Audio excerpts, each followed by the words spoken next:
তিনি আমাকে বিয়ের আংটি পরিয়ে ঘরে তুলতে চেয়েছিল, তাকে আমি রিজেক্ট করেছি। আমার কি নারী হিসেবে সেটার অধিকার নেই? কেন আমাকে দিনের পর দিন হয়রানি করা হচ্ছে? আমার প্রশ্ন জাতির কাছে। এখন পর্যন্ত আমাকে তারা মৃত্যুর হুমকি দেয়। তারা আমাকে বলে আমার সরকার নাকি ওয়াদাবদ্ধ হয়েছে, আমাকে মৃত্যুদণ্ড দেওয়া হবে। কিভাবে আমার সরকার সেই ওয়াদা করে বিদেশি মানুষের কাছে, আমি জানতে চাই। এখন পর্যন্ত ইনভেস্টিগেশন রিপোর্ট আসেনি আদালতে। কেমন করে আদালতের শাসন কার্য শুরু হওয়ার আগেই তারা আমাকে রায় জানাচ্ছে বিদেশ বসে? আমার জাতির কাছে সেই প্রশ্ন রইল। বাংলাদেশের ভাবমূর্তির চক্রান্ত করে স্বৈরাচারের সময়ে কিছু মানুষ এখনো বিচার ব্যবস্থায় ঢুকে নষ্ট করছে। আজ থেকে নতুন না, সেই 2014 সালে প্রফেসর মোহাম্মদ ইউনূস নিজে প্রতিযোগিতা করে আমাকে খুঁজে এনেছিলেন তার সাথে আয়ারল্যান্ড সফর সঙ্গী হওয়ার জন্য। সেই সময় প্রফেসর মোহাম্মদ ইউনূসের নিজের ভাইয়ের ছেলে আমাকে রেফার করেছিলেন। আমার যদি কোয়ালিটি না থাকতো, আমার যদি জ্ঞান না থাকতো, তাহলে 2014 সালে এই সুযোগ আমি নিশ্চয়ই পেতাম না। অথচ ঈসার সাথে আমরা বারবার নিজেদেরকে বিদেশিদের হাত থেকে রক্ষা করেছি, একবার নয় বহুবার। এটা আমাদের রক্তের সাথে মিশে আছে। আমরা সেই ব্রিটিশ বিরোধী আন্দোলনের সময় ছিলাম, তারপর যখন অবিভক্ত বাংলাদেশ ছিল সেই সময় আমরা পাকিস্তানের কাছ থেকে নিজেদেরকে মুক্ত করেছি, আমরা ভারতীয় আগ্রাসন থেকে আমাদের দেশকে মুক্ত করেছি, আমরা স্বৈরাচার বিরোধী আন্দোলন করেছি।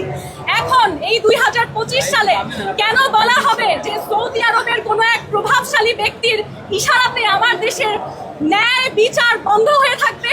এটা তো হতে পারে না। এবং সেই ব্যক্তিকে আমি রিজেক্ট করেছি, রিজেক্ট। এটা পরিষ্কারভাবে ক্লিয়ার হওয়া প্রয়োজন। সেই ব্যক্তি এবং আপনাদের মাধ্যমে সারা বিশ্বের যারা এই ভিডিওগুলো দেখতে পাবে সবার কাছে আমি শুরুতেই জানাচ্ছি, আজকে আমি সিএমএম আদালতে দাঁড়িয়ে আছি শুধুমাত্র সুবিচার চেয়ে।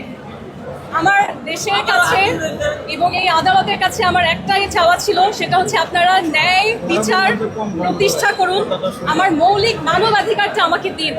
কিন্তু আমি আজকে অবাক হয়েছি যে আদালতের ভেতরে যেখানে আসলে শাসন ব্যবস্থা চলে সেখানে কেমন মিথ্যাচার হয়। কারণ আমার সাথে অলরেডি হচ্ছে যিনি ইনভেস্টিগেশনে আছেন সেই ব্যক্তি খুবই ভদ্র একজন মানুষ, ডিবির একজন পার্সন, তার সাথে আমার কথা হয়েছে। তারা আমার যে ফোন এবং ল্যাপটপ আছে সেগুলো অন করতে পেরেছে, চার্জ দিতে পেরেছে, আমার কাছ থেকে পাসওয়ার্ড জেনেছে, আমাকে জানিয়েছে যে আমরা আপনার ডিভাইসগুলো ওপেন করতে পেরেছি। এবং সত্যি যেটা বলবো, আমার এই যে যতখানি প্রসেস ছিল এখন পর্যন্ত শুরু থেকে, আমাকে যেই ডিবি নিয়ে গিয়েছে, আমাকে যেই জেলে নেওয়া হয়েছে, আমাকে যেই সংবাদ কর্মীদের মুখোমুখি করা হয়েছে, প্রতিটি মানুষ পানির মতো পরিষ্কারভাবে দেখতে পেয়েছে যে আসলে আমার বিরুদ্ধে শুধু মিথ্যাচারী, আমার কোনো অন্যায় নেই। এবং সবার আমার প্রতি সত্যি বলতে একটা সিম্প্যাথি, এমপ্যাথির জায়গাও রয়েছে। এবং সেই ব্যক্তিরাও আমাকে বলেছে যে আমরা